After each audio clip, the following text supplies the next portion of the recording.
It was the promise of plentiful fish which first lured people to beautiful Buyat Bay in North Sulawesi. A remote overnight camp for fishermen grew into a 300-strong community of fishing families squatting on private land.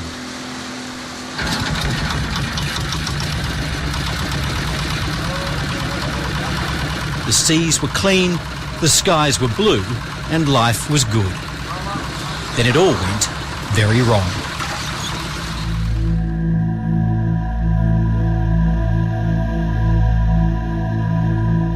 In mid-2004, reports emerged of alarming health problems: scaly skin diseases, mysterious lumps, aches and pains.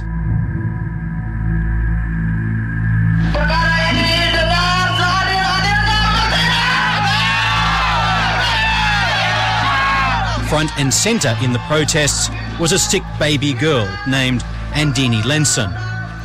At 6 months, she was dead.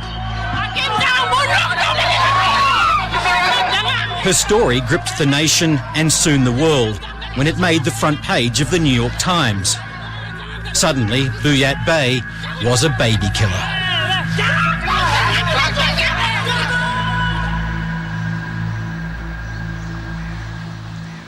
For 3 years, allegations of an environmental atrocity have centred on this very spot. Exactly 1 kilometre from the shore of Buyat Bay and 80 metres down lies a pipeline on the seabed, where a mining operation in the hills above the bay discharged its waste for nearly a decade.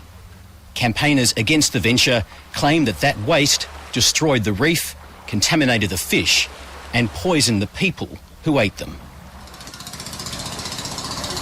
The Indonesian government believes Buyat Bay has been polluted with mercury and arsenic.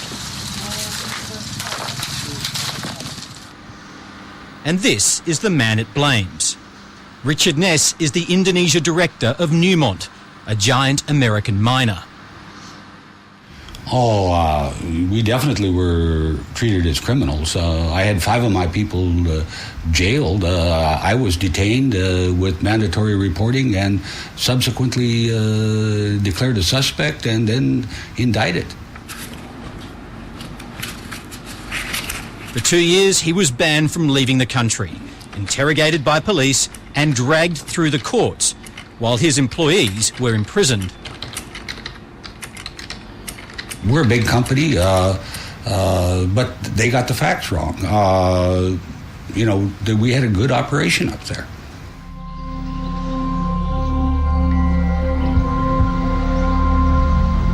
For 8 years, the hills behind Buyat Bay filled Newmont's coffers with gold.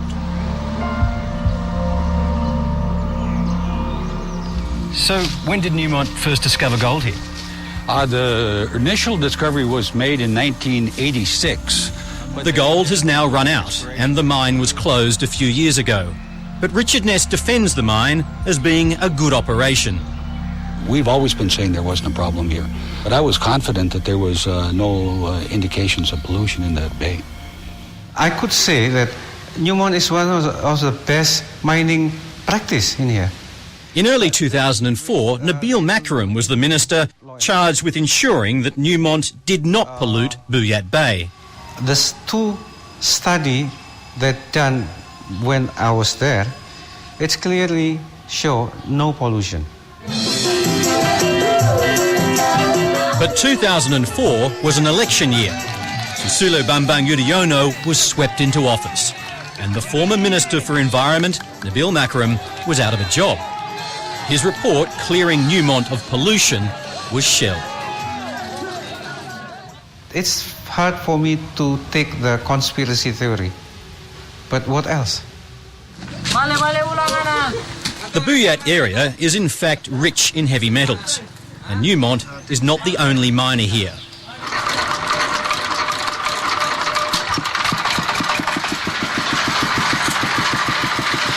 Scores of illegal miners litter this gold-rich country.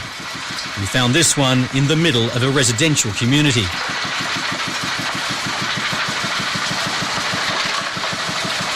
To extract the precious metal from the arsenic-laden rock, they use cyanide and mercury. If you've ever handled mercury, you'd know it's pretty heavy stuff. There's literally hundreds of illegal mines just like this all over the Buyat area. And they all believe that this stuff is completely safe. They handle it every day without masks or gloves. And when the process is finished, it's flushed into the land and the rivers and the creeks. Liquid mercury, like this, is mostly not soluble in water or through human skin. But the long-term effects of exposure have not been tested here.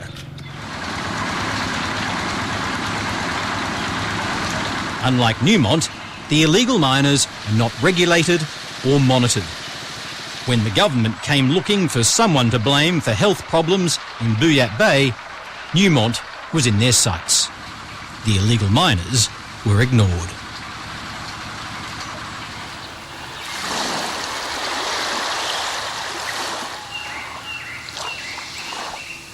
In 2004, a group of NGOs and health workers visited Buyat Bay. The team was led by Dr Pangemanan. Kami melakukan pemeriksaan pada kurang lebih 100 orang yang berdomisili di Buyat Pantai. Dan pada saat saya melakukan pemeriksaan itu, saya mendapatkan bahwa hampir semua pasien yang saya periksa itu mempunyai gejala-gejala yang sama. Seperti tremor, sakit kepala, gatal-gatal, ada benjolan.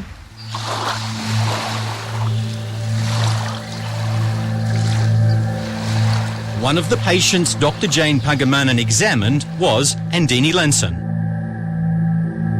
Pada akhir melakukan pemeriksaan itu, ada seorang bayi yang saya dapatkan, namanya Andini. Dia lahir dengan tubuh yang bersisik. Jadi sekujur tubuhnya itu ada sisik-sisik kecil dan ada benjolan-benjolan kecil. Baby Andini became the symbol of all that was wrong with Newmont's mine.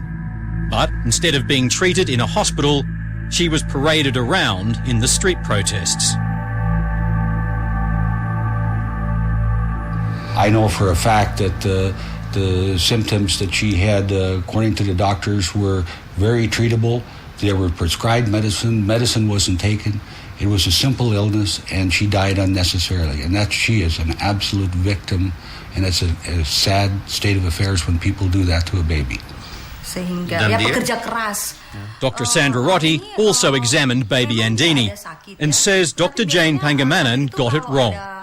There were no symptoms of heavy metal poisoning, just a common skin complaint. Bayi tersebut akan kami segera rujuk ke rumah sakit, namun ternyata sampai dia meninggal, mereka tidak mau membawa bayi tersebut ke rumah sakit, dan tiba-tiba kami mendengar bahwa bayi tersebut sudah meninggal.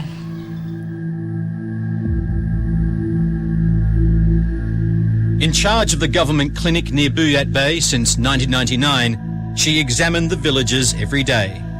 The ailments were common to village communities throughout the region. Kalau saya juga jujur mau mengatakan bahwa memang mereka sakit, ya. Ada sakit ispa, infeksi saluran pernapasan atas, ada kelainan dermatitis, ada diare, ya, ada gangguan lambung, ya. Ya, memang ada juga yang mengeluh kelemahan-kelemahan, ya. Tetapi kami temukan sebatas penyakit yang seperti juga ditemukan di daerah-daerah yang lain. Baby Andini's burial at Buyat Bay was a public affair, but no autopsy was ever permitted by the parents. Mereka tidak mau melakukan autopsi, ya. Di Indonesia untuk melakukan autopsi itu masih sangat susah, apalagi di orang yang tidak mempunyai pendidikan, ya.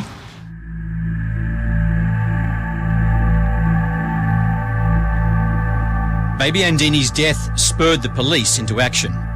They took water samples at Buyat Bay and agreed to split them with Newmont so the company could conduct its own tests.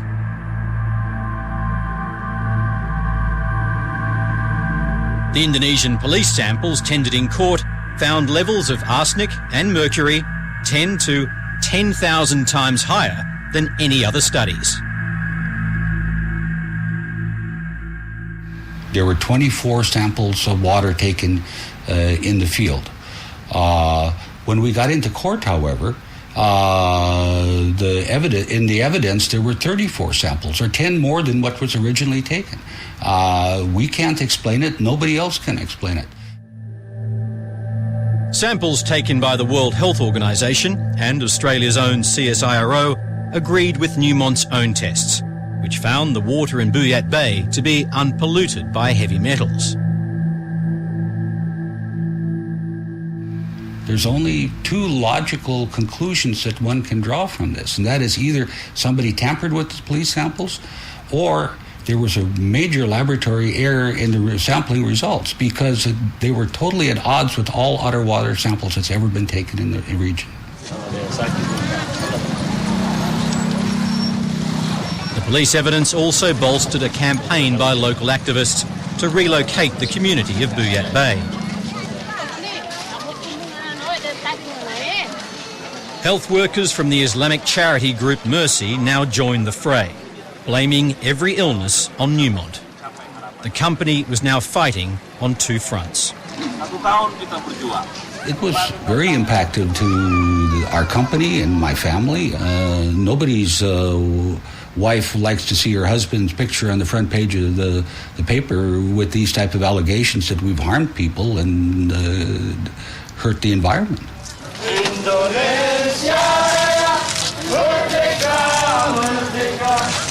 In mid-2005, the campaigners got their wish. A permanent relocation of 276 people to Dominanga, 130 kilometres away.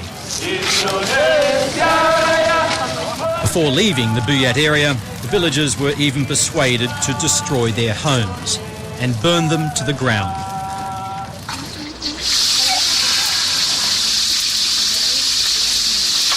But when we recently visited Buyat Bay, some of the villagers had come back.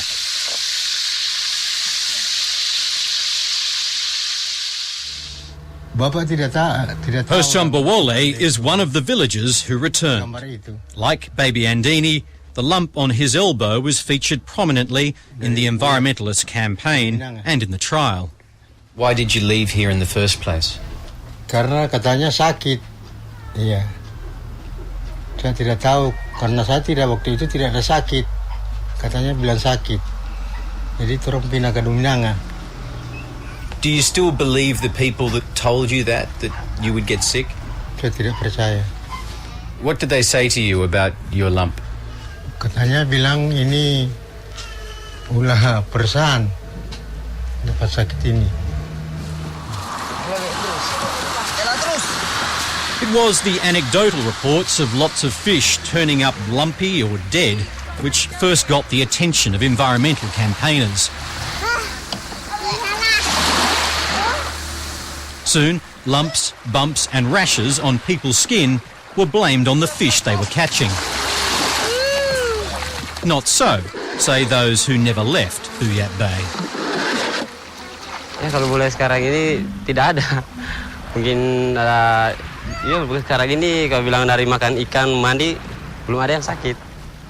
Jadi mungkin memakai ikan lebih, anak lebih bagus badannya, segar-segar, sehat.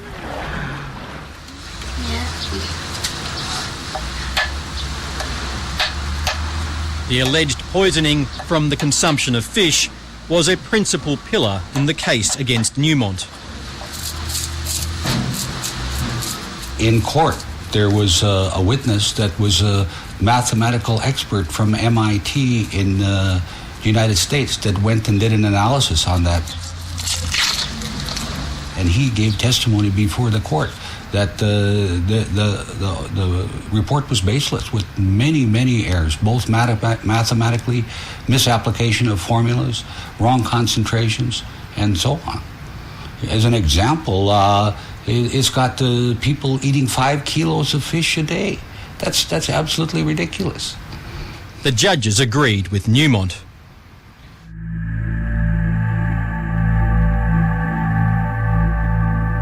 But the campaign against Newmont was not over. The Environment Ministry's court case was supported by Indonesia's leading environmentalist group, Walhi. In Jakarta, they opened a third front against the company.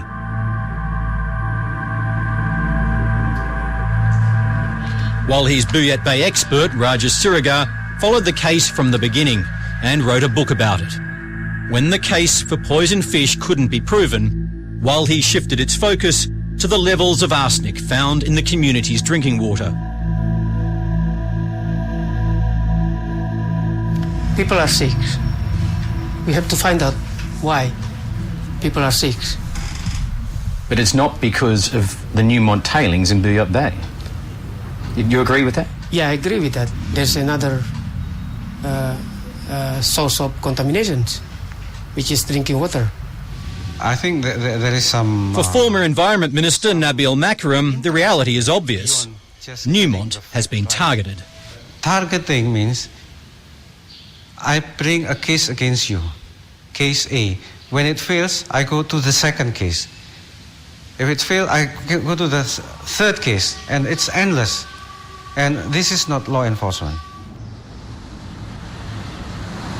Despite witnessing his department's case being demolished in court, Nabil Makarim's successor is not retreating. I'm not an environmental scientist. I'm a bureaucrat. I'm a minister in the cabinet. So I understand that I have to listen to people who will know better than us. And then again, on the other side, I do hear the reports of CSIRO, WHO, and I was questioning them. What about this who were countermanding your reports? And said, well, it was explained to me in such a manner that I believe that my staff has done the right thing.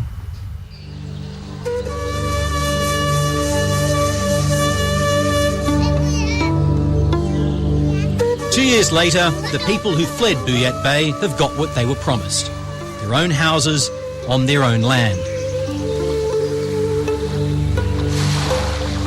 Local leaders claim the community's health has improved and the strange lumps have disappeared. Dr Dedi Kulo remembers her Sombawole and the lump on his elbow which featured in the anti-Newmont campaign before he returned to Buyat Bay. Gambar itu. Benjolan itu ada yang disebut dengan lipoma, itu kan biasa di setiap orang itu bisa saja timbul benjolan tersebut, tapi itu tidak bahaya. Itu karena penimbunan lemak. We met a man, Pak Herson, who has a bump on his arm. Have you examined this man and what do you think his problem is? Tidak berbahaya. Kalau misalnya itu disebabkan seperti yang saya katakan tadi, itu disebut lipoma, itu tidak bahaya. After the interview, the Mercy doctor claimed that her son's lump was dangerous while he was in Buyat, but not here in Dominanga. The people that were damaged on this really were the people of the village by these unfounded allegations, as was Indonesia's investment reputation. This has been devastating for all parties. There hasn't been a win-win in this one. It's cost us millions, it's cost the government millions, and it's cost even the small fishermen some of their livelihood.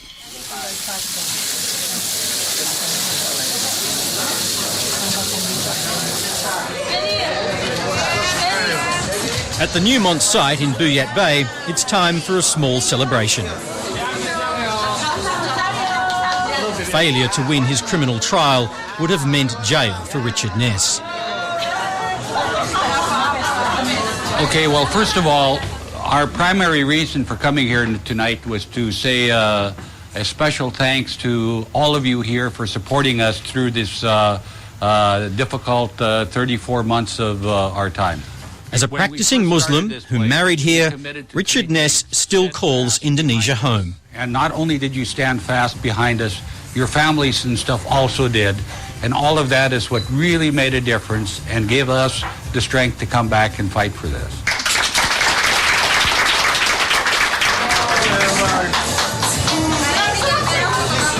Richard Ness will have to keep fighting. The Indonesian government and environmental groups have appealed to the Supreme Court against Newmont's win.